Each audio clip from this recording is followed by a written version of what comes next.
இந்த வீடியோ பிடிச்சிருந்துச்சுன்னா லைக் பண்ணுங்கள், ஷேர் பண்ணுங்கள், கமெண்ட் பண்ணுங்கள். நம்ம எல்லாருமே வாழ்க்கையை ரொம்ப ஸ்ட்ரகிளாக நடத்திக்கிட்டு இருக்கோமோ அப்படிங்கிற மாதிரி தோணுது.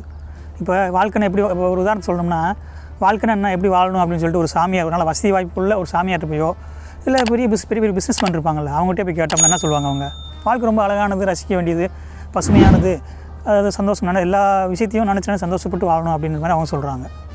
இதே வந்துட்டு டெய்லி கூலி தொழில், அதாவது ஒரு 100 ரூபாய்க்கு டெய்லி கூலி வேலை செய்கிறாங்க வைங்களேன், அவர்கிட்டயோ இல்லை ரோட்டோரமாக இருக்கக்கூடிய ஒரு சின்ன கடை வச்சுருப்பாங்க, டீ கடையோ வச்சுருக்காங்க, அவர்கிட்ட போயிட்டு வாழ்க்கை ரொம்ப அழகானது, ரசிக்க வேண்டியது, பார்த்து ரசித்து வாழணும் அப்படின்னு சொன்னோம்னா அது எந்த அளவுக்கு முரண்பாடாக இருக்கும் அப்படிங்கிற விஷயத்தை நம்ம யோசிக்க முடியல. அப்போ வாழ்க்கை எப்படி தான் வாழ்கிறது அப்படின்னு நம்ம ஒரு சில கேள்விகள் நமக்கு வருது.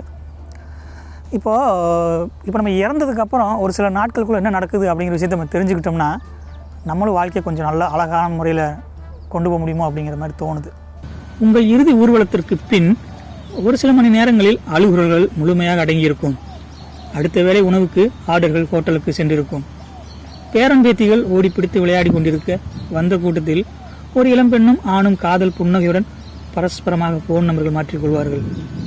படுக்க போகும் முன் காலார நடந்து வரலாம் என ஒரு சில ஆண்கள் டீ கடைக்கு சென்றிருப்பார்கள். சாப்பிட்ட இலைகளையும் குப்பைகளையும் இன்னும் கொஞ்சம் தள்ளி கொட்டிருக்கலாம் என உங்கள் பக்கத்து வீட்டுக்காரர் மனதுக்குள் பொறுமை கொண்டிருப்பார். ஒரு அவசர சூழ்நிலையில் நேரில் வர இயலவில்லை என உறவினர் ஒருவர் உங்கள் மகளிடம் போனில் பேசிக் கொண்டிருப்பார். மறுநாள் விருந்தில் கறியில் காரம் போதவில்லை என ஓரிருவர் குறைபட்டுக் கொள்வார்கள்.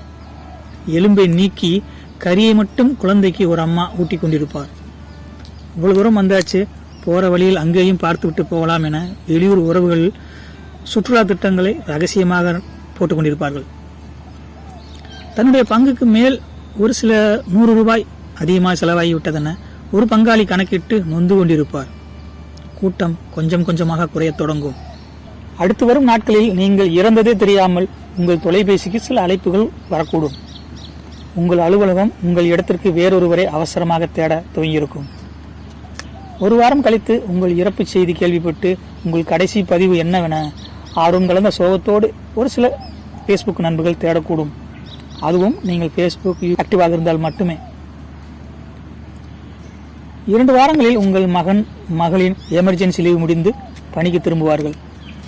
1 மாத முடிவில் உங்கள் வாழ்க்கை துணை டிவியில் வரும் ஏதோ ஒரு நகைச்சுவை காட்சிக்கு சிரிக்க தொடங்குவாள்.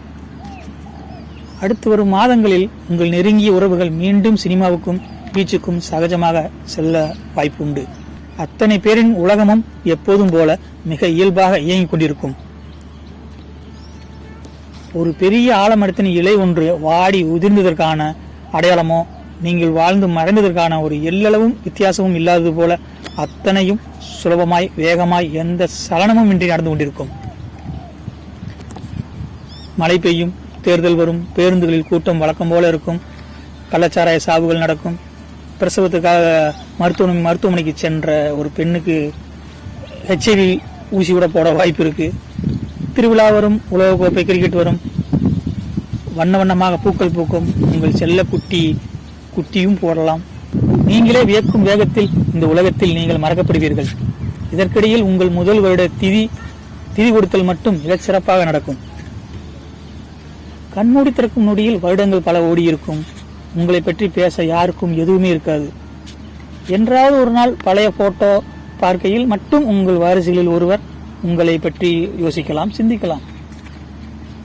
உங்கள் ஊரில் நீங்கள் நெருங்கி பழகிய 1000 பேர்களில் யாரோ ஒருவர் மட்டும் நீங்கள் இருந்ததாய் அபூர்வமாய் உங்களை பற்றி யாரிடமோ பேச வாய்ப்பு இருக்கு.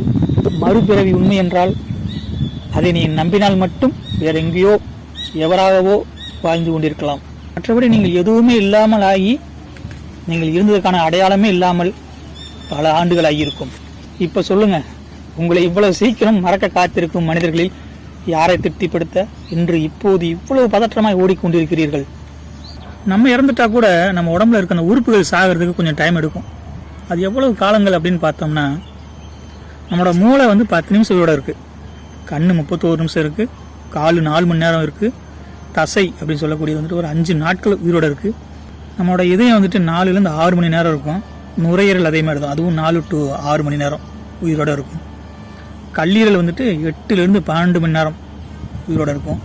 கணையம் 24 மணி நேரத்துலேருந்து 36 மணி நேரம் உயிரோட இருக்கும். நம்மளோட சிறுநீரகம் அதுவும் அதே மாதிரி தான் 24லேருந்து 36 மணி நேரம் உயிரோட இருக்கும். ஸோ எப்படி பார்த்தாலும் நம்ம இறந்ததுக்கு அப்புறமும் அடுத்த 36 மணி நேரத்தில் ஒட்டுமொத்த உடம்பும் இல்லாமல் தான் போக போகுது. இது வந்து உங்கள் வாழ்க்கை, நீங்கள் யாரை திருப்திப்படுத்த தேவையில்லை, அவங்க யாரையும் உங்களை திருப்திப்படுத்த போகிறதும் கிடையாது. அதனால் என்ன பிரச்சனையோ நல்லது காட்டி எது நடந்தாலும் பரவாயில்ல, உங்களுக்காகவும் கொஞ்சம் வாழுங்க அப்படிங்கிறத நம்ம சொல்ல விரும்புகிறது.